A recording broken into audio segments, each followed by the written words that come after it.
सांगली शहरात सुसज्ज भाजी मंडई रंकाळ्याच्या धर्तीवर विकसित करण्यात येत असलेली काळी खण यासह अनेक प्रकल्प महापालिकेकडून होत आहेत.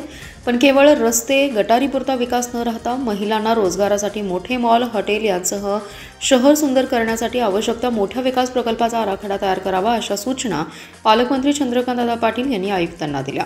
पालकमंत्री चंद्रकांतदादा पाटील यांच्या हस्ते हनुमान नगर येथील सुसज्ज भाजी मंडई आणि काळी खण सुशोभीकरणाचं लोकार्पण करण्यात आलं. यावेळी त्यांनी पत्रकारांशी संवाद साधलाय.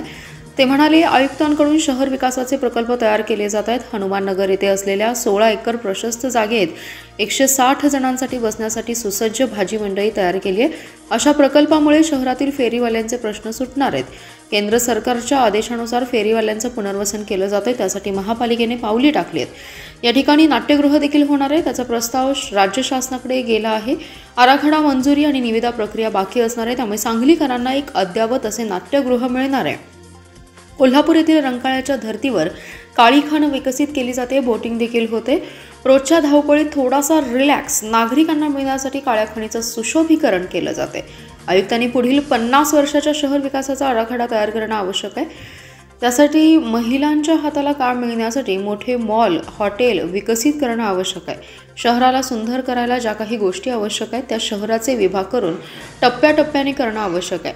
आयुक्त कडक आहेत पण शिस्तीचे आहेत असे आयुक्त शहराला आवश्यक आहे. त्यामुळे आयुक्तांनी आता शहर विकास आराखडा तयार करावा अशा सूचना पालकमंत्री चंद्रकांतदादा पाटील यांनी दिल्या.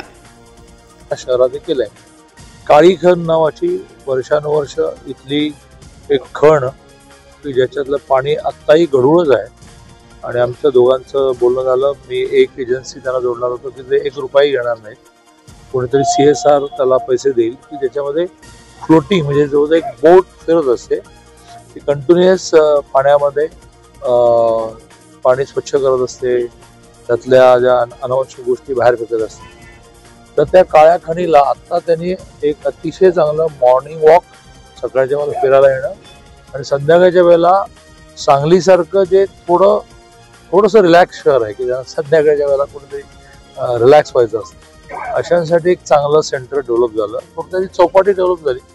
थोडक्यात कोल्हापूरचं रंकाळा डेव्हलप झालं ज्याच्यामध्ये त्यांनी तो जो शो आयोजित केला आहे निऑन साईनवर तर तो LED साह्याने तर तो तर संध्याकाळच्या वेळेला खूप अट्रॅक्टिव्ह होईल. एक नॉमिनल शुल्क प्रत्येक गोष्टी लावायला लागतं नाही किंमत राहत नाही. त्यामुळे 10 रुपये 20 रुपये शुल्क आहे. खूप खाण्यापिण्याचे स्टॉल्स अलॉट करतायत. त्यामुळे काही जणांच्या घराची अर्थार्जनाची व्यवस्था उभी होईल. इथलं जे AC टॉयलेट मी पाहिलं तर ते महाराष्ट्रात खूप ठिकाणी सुरू झालं आहे की ज्यामध्ये 10 रुपये पे करायला कोणालाच काही वाटत नाही. पण क्लीन टॉयलेट लागतं विशेषतः महिलांसाठी. तर एकाच ठिकाणी अशा बऱ्याच गोष्टी त्यांनी केल्यात. मी त्यांचं खूप अभिनंदन करतो. आणि इथलं जे नाट्यगृह सँक्शन झालं आहे त्या विषयातही ते लगेच त्याचं डिझाईन एस्टिमेट आणि टेंडरकडे जात आहेत. हळूहळू अशा शहरातल्या खूप गोष्टी पूर्ण करू. बोला. गेल्या अनेक सर्व सांगलीकरांना मी सांगू इच्छितो की आज आम्ही काळी खण सुशोभीकरणचं उद्घाटन केलेलं आहे. या ठिकाणी आपल्याला लेझर आणि साऊंड शो दिसायला मिळेल. आणि या ठिकाणी 10-15 मिनिटाची स्मॉल चित्रपट आपल्याला वॉटर स्क्रीनवर पण दिसायला मिळेल. इथे 2-4 सुविधा आहेत. सर्वात पहिले तर आम्ही एक लेक फ्रंट डेव्हलप केलं आहे. या ठिकाणी आपण सकाळी संध्याकाळी दुपारी कधीही बसू शकतात फ्री ऑफ कॉस्ट. आणि त्याच्यानंतर संध्याकाळी 7 ते 10 इथे लेझर शो आणि वॉटर म्युझिक शो असणार आहे. त्याच्यासाठी नॉमिनल लहान मुलांसाठी 10 रुपये आणि 12 वर्षपेक्षा मोठ्या लोकांसाठी 20 रुपये तिकीट आम्ही फिक्स केलेली आहे. हे तिकीट घेतल्यानंतर आपण 7 ते 10 मध्ये 3 शिफ्टमध्ये बसून इथे शोचा आनंद घेऊ शकतो. त्याच्यासोबतच इथे आम्ही 8 गाड्या वगैरे ठेवल्या ज्या ठिकाणी आपण स्नॅक्स वगैरे पण घेऊ शकतात आणि बसू शकतात. त्याच्यासोबतच एक बोलू टॉयलेट पण इथे आम्ही एस्टॅब्लिश केलंय ज्या ठिकाणी वॉशरूम AC वॉशरूमची सुविधा आहे एकदम नॉमिनल 10 रुपयाच्या रेटवर. याच्यासोबतच सेकंड फेजमध्ये आम्ही ह्याच्या लगत एक गार्डन पण डेव्हलप करणार आहोत. त्या ठिकाणी एक फुल ग्रीन गार्डन पण आपल्याला दिसायला मिळेल.